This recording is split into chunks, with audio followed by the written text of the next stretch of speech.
So, let's talk about something huge. How do we, as a species, even begin to make sense of the universe? Today we're going to look at a system for organizing knowledge that's, well, it's incredibly ancient, but you're about to see just how startlingly modern it is. I mean, really think about it for a second. How do we actually build understanding? How do we get from some abstract fundamental idea all the way to, well, the very device you're watching this on? How does that happen? Well, in our modern world, we've got a pretty clear pipeline for this, right? It's called science. It starts with these foundational laws, usually written in the language of math. From there, we build out theories. Then we create models based on those theories to predict what's going to happen. And finally, bam, we get real-world applications. It's this beautiful logical staircase leading from the purely abstract all the way down to the practical. But here's the big question. What if that whole idea, that structured way of thinking, this whole architecture of knowledge isn't a modern invention at all?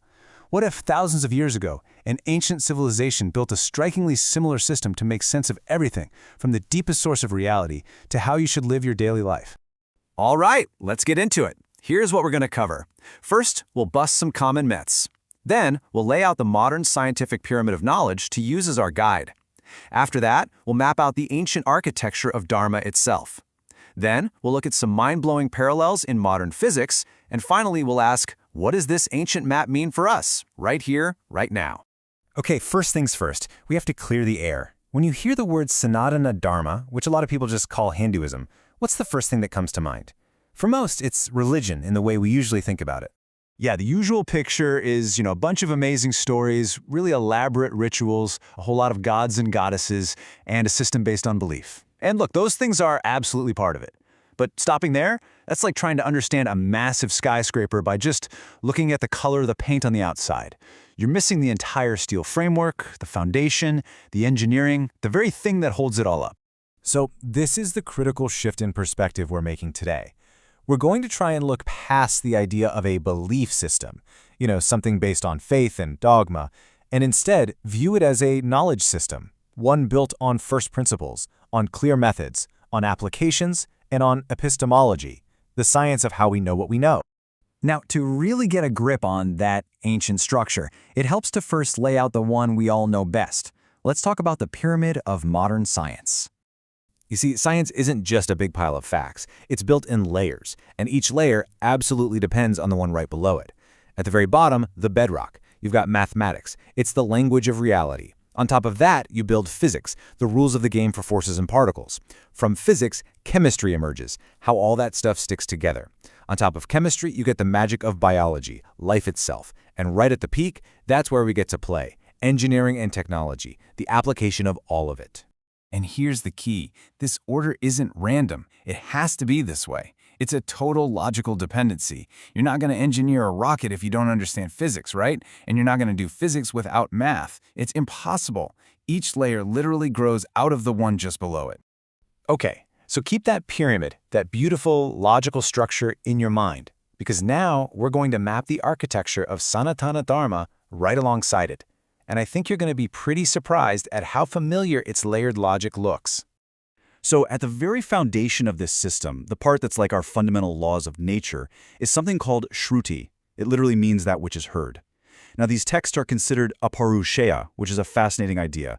It means not of human origin.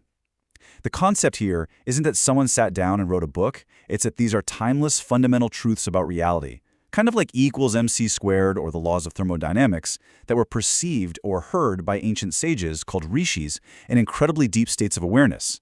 They didn't invent it, they discovered it. And this foundational knowledge, this Shruti, was then organized by a great sage named Vedavyasa into 4 main collections we call the Vedas.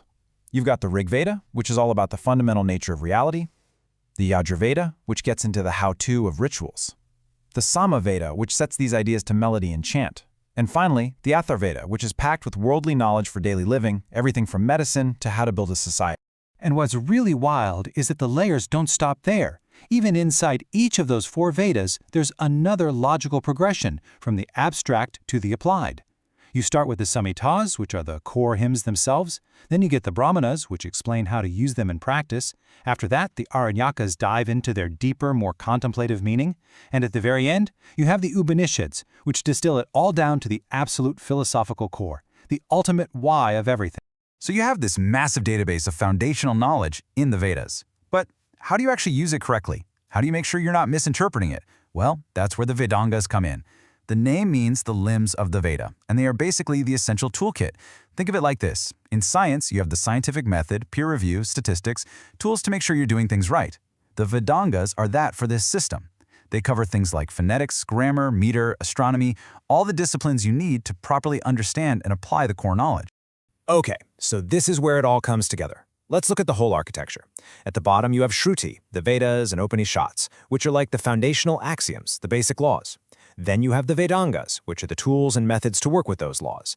Building on that, you have the Smritis, the Itihasa, the Puranas, which are essentially applied knowledge and historical case studies. And at the very top, what does it all lead to? Lived application. Practical methodologies like yoga and achara, how you actually conduct yourself in the world. See? It's a complete, integrated pipeline from the most fundamental principle all the way to daily practice.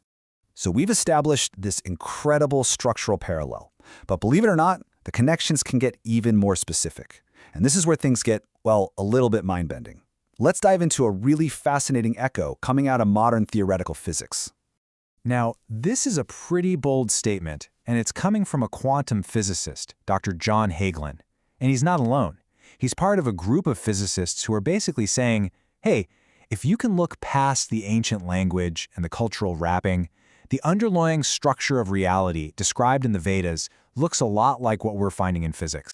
And let's be super clear about the argument here. This is not about saying the Vedas predicted quantum physics. No, the idea is way more interesting than that. It's that you have two completely different methods for investigating reality. One is external, using math and particle accelerators. The other is internal, using consciousness and deep meditation. And somehow, these two totally different paths seem to be arriving at a description of the universe that is remarkably similar. Both of them point to a single, unified source from which all the complexity and diversity of the cosmos just unfolds. And Dr. Hagelin zeroes in on a startlingly specific numerical pattern that shows up in both systems. It's a sequence of numbers that describes exactly how that single unified source splits and differentiates, step by step, to create the rich, complex universe we see around us. And this is where it gets just wow. So in superstring theory, one of our leading candidates for a theory of everything, the unified field is thought to unfold in stages with very specific numbers of vibrational modes. It goes from 8 to 24 to 192. Now get this. The Rig Veda, in its very structure, in the number of syllables in its verses, describes the unfolding of consciousness into the material world using the exact same numerical sequence: 8, 24, 192. I mean, that's uncanny. Again, the point isn't that one copied the other. It's the staggering possibility that both systems, one using math to look out, the other using consciousness to look in, are describing the very same fundamental blueprint of reality. Okay, let's step back for a second. We've got this ancient, incredibly sophisticated knowledge system. That's cool as a piece of history, it's fascinating as a philosophical idea, but so what? Why does any of this matter to us, today? Well, think about our world. Our knowledge is so fragmented, isn't it? We put science in one box, philosophy in another, art over here, and our daily lives somewhere else entirely. There's often this huge gap between the big ideas and how we actually live. What this ancient model offers is a blueprint for integration. It's a coherent framework that shows you how to connect the deepest, most fundamental truths directly to your everyday experience. It provides a map for learning, sure, but also a map for living a more connected, understandable life. So in the end, this isn't a competition. It's not about saying modern science is wrong, or that Sanātana Dharma is right, or vice versa. It's about recognizing that these are two of humanity's most profound attempts to draw a map of reality. One journey looks outward, using the tools of math and microscopes. The other journey looks inward, using the tools of consciousness and meditation. And the fact that these two very different journeys seem to be producing maps with the same underlying structure, well, that should make all of us incredibly curious. It makes you wonder, doesn't it? What other amazing connections are just sitting there waiting for us to rediscover?